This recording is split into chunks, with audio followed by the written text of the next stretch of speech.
Police প্রশাসন চাইলে অনেক কিছুই করতে পারে, তারাও বুঝতে পারছে আগামী দিনে কি হতে চলেছে। মন্তব্য বিজেপি নেতা দিলীপ ঘোষের।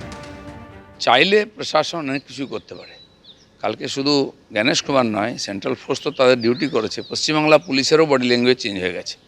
তারাও চাইছেন যে আমাদের সুযোগ দেওয়া হোক, আমরাও করে দেখাবো। আমার মনে হয় সেই সুযোগটা জনতা তাদের দেবে। পুলিশ এই কারণ পুলিশই সবচেয়ে বেশি পাবলিক কন্ট্যাক্ট করে, পাবলিকের গালাগালিও খায়, পাবলিকের মারও খায়, ভালো কাজে প্রশংসাও পায়। কারণ তারা আগে থেকে বুঝতে পারেন যে কী হতে যাচ্ছে। তা নাহলে একজন সাধারণ পুলিশ অফিসার যেভাবে কার্তিকবাবুকে চমকাচ্ছিল, মানে সোজা কথাটা সোজাভাবে বলছিল, এইভাবে পিঠ সোজা করে কথা বলা পুলিশ আমরা বাংলায় দেখিনি।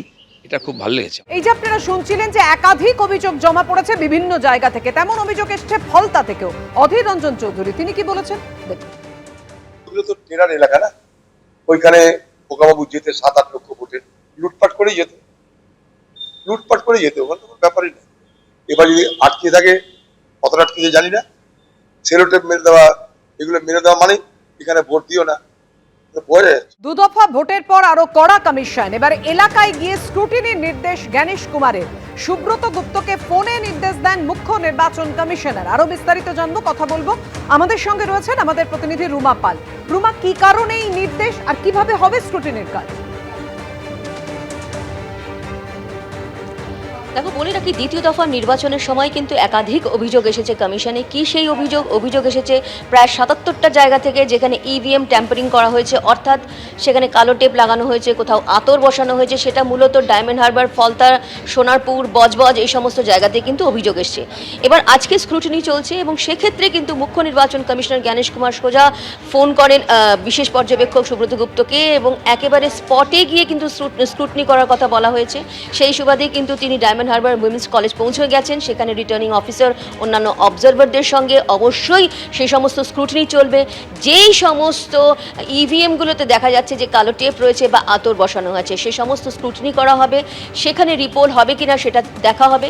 অবশ্যই কোথায় কোথায় রিপোল হবে বা কোথায় রিপোল করাতে চাইছে নির্বাচন কমিশন, সেটা অবশ্যই পরবর্তীতে কমিশন জানাবে। তবে তার আগে যে স্ক্রুটিনি চলছে সেটা কিন্তু একেবারে স্পটে গিয়ে নির্দেশ দেওয়া হয়েছে যাতে বিশেষ পর্যবেক্ষক সেখানে যান এবং সেখানে গিয়ে স্ক্রুটিনি করেন। কারণ যেভাবে অভিযোগ আসছিল যে একেবারে ইভিএম এর ওপরে একদম কালো টেপ বসানো আছে, আতর লাগানো আছে, যেটা বললাম আগে থেকে, মুখ্য নির্বাচনী আধিকারিক জানিয়েছিলেন কালকে যে ৭৭টা এরকম অভিযোগ এসেছে। সেই অভিযোগের মধ্যে বেশিরভাগই ডায়মন্ড হারবার, ফলতা। অন্যদিকে বিজেপির পক্ষ থেকেও কিন্তু সিইও এবং ইসিআইকে একেবারে ফলতার সমগ্র ফলতাতে কিন্তু বুথ নাম্বার ধরে ধরে তারা অভিযোগ জানিয়েছেন যে এখানে কিন্তু ট্যাম্পারিং হয়েছে, সেক্ষেত্রে সেখানে পুনর্নির্বাচন করা হোক। কিন্তু এতগুলো অভিযোগ রয়েছে, আজকে স্ক্রুটিনি চলছে, সেই স্ক্রুটিনি একেবারে স্পটে গিয়ে সেই স্ক্রুটিনি যাতে করুক বিশেষ পর্যবেক্ষক, সেই নির্দেশই রয়েছে মুখ্য নির্বাচন কমিশনারের। সেই সুবাদেই কিন্তু সেই স্ক্রুটিনিও শুরু হয়েছে। অবশ্যই বিকেল পর্যন্তই জানা যাবে যে কোথায় রিপোল হবে, কত বুথে রিপোল হবে এবং কোথায় নির্বাচন কমিশন স্ক্রুটিনিতে কি ধরা পড়লো। অবশ্যই পুরো পরবর্তীতে কিন্তু এটা জানা যাবে। তবে তার আগে কিন্তু একদম চুলচেরা বিশ্লেষণ হচ্ছে কোথায় কি কি হয়েছে সেই বিষয় নিয়ে স্ক্রুটিনি চলছে। ধন্যবাদ তোমায়। এবিপি আনন্দ, এগিয়ে থাকে, এগিয়ে রাখে।